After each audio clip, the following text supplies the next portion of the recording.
My dear friends,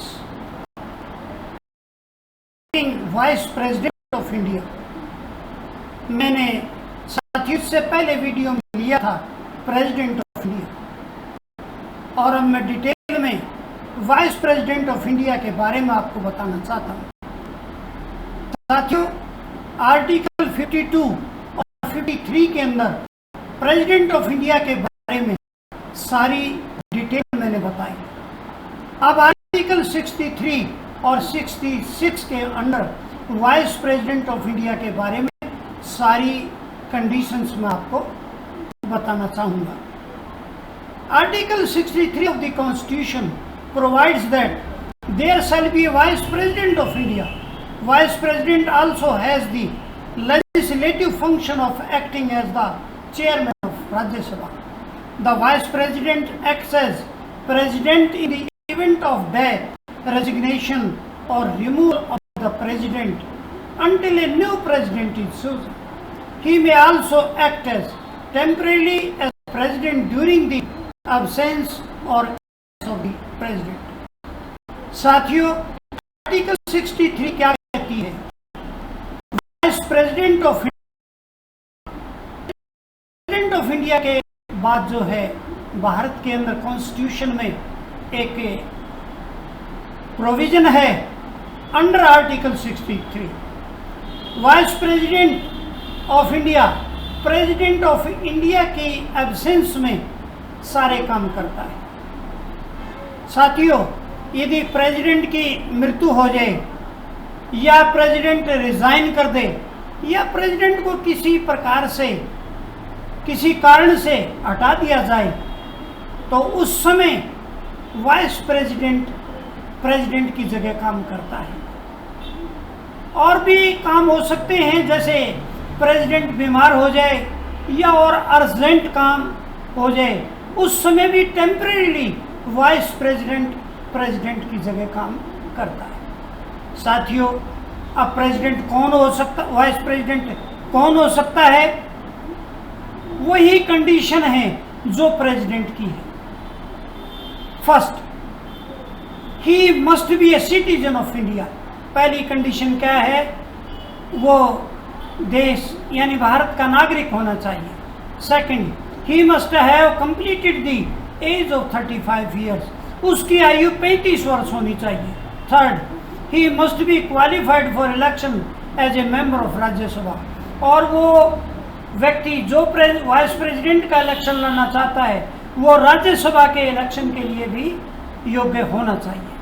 fourth, he must not hold any office of profit under government of India. साथियों, चौथी condition क्या है? ये most important condition है, यानी गवर्नमेंट ऑफ इंडिया के अंडर यदि कोई ऑफिस जिससे उसको प्रॉफिट मिलता है वो उसके पास नहीं होना चाहिए। वो तभी इलेक्शन लड़ सकता है वाइस प्रेसिडेंट का जब उस ऑफिस को छोड़ देगा। Election of vice president, article 66 says all the members of Lok Sabha, Rajya Sabha including nominated ones. अब ये तो मैंने 4 कंडीशन बताई कि कौन व्यक्ति योग्य है जो वाइस प्रेसिडेंट का इलेक्शन लड़ सकता है, लेकिन वाइस प्रेसिडेंट के इलेक्शन में कौन कौन भाग लेंगे ये भी मैं बताना चाहता हूँ। सभी लोकसभा के मेंबर, सभी राज्यसभा के मेंबर और नॉमिनेटेड मेंबर।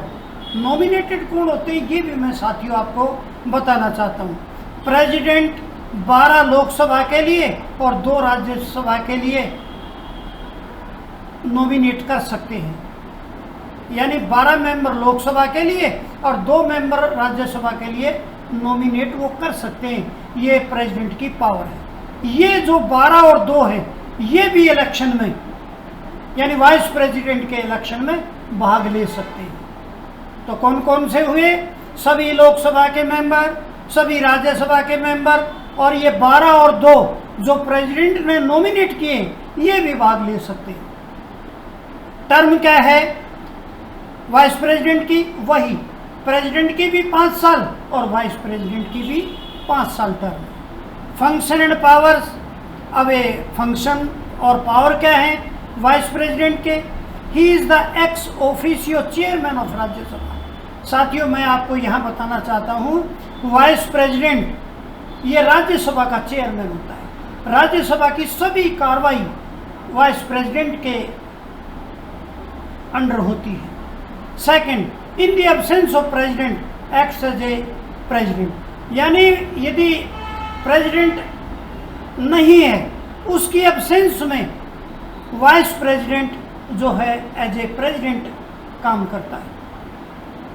साथियों, मैं यहाँ पर एक बात और बताना चाहता हूँ, दोनों में comparison, president and vice president. President और वाइस प्रेसिडेंट में क्या अंतर है? प्रेसिडेंट लोकसभा को देखते हैं और वाइस प्रेसिडेंट राज्यसभा को देखते हैं।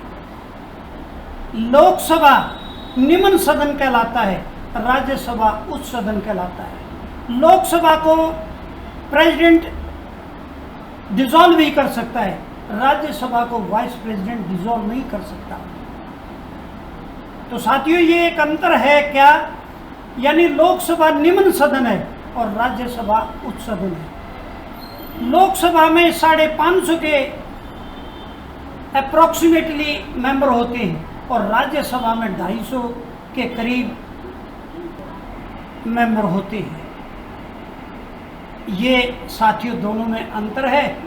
और एक अंतर मैं बहुत इम्पोर्टेंट आपको बताना चाहता हूँ, किसी व्यक्ति को न्यायालय द्वारा यदि मृत्यु दंड मिला हुआ है तो ये प्रेसिडेंट को पावर है, वो उस मृत्यु दंड को यानी आजीवन कारावास में बदल सकता है।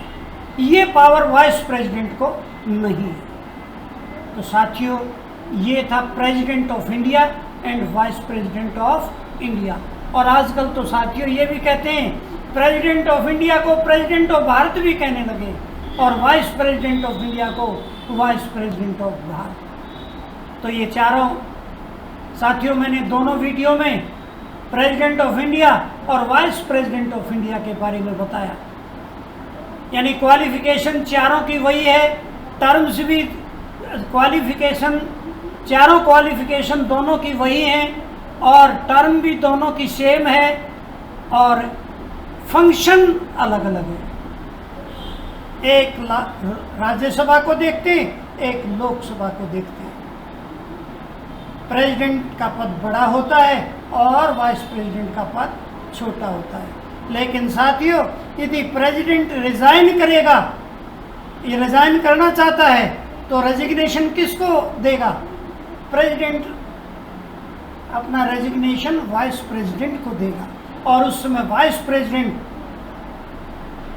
प्रेसिडेंट की जगह काम करेगा। ये है अंतर साथियों दोनों में, प्रेसिडेंट ऑफ इंडिया और वाइस प्रेसिडेंट ऑफ इंडिया। और in the last my dear friend, I want to make a request to you, please subscribe the channel. I shall be very thankful to you.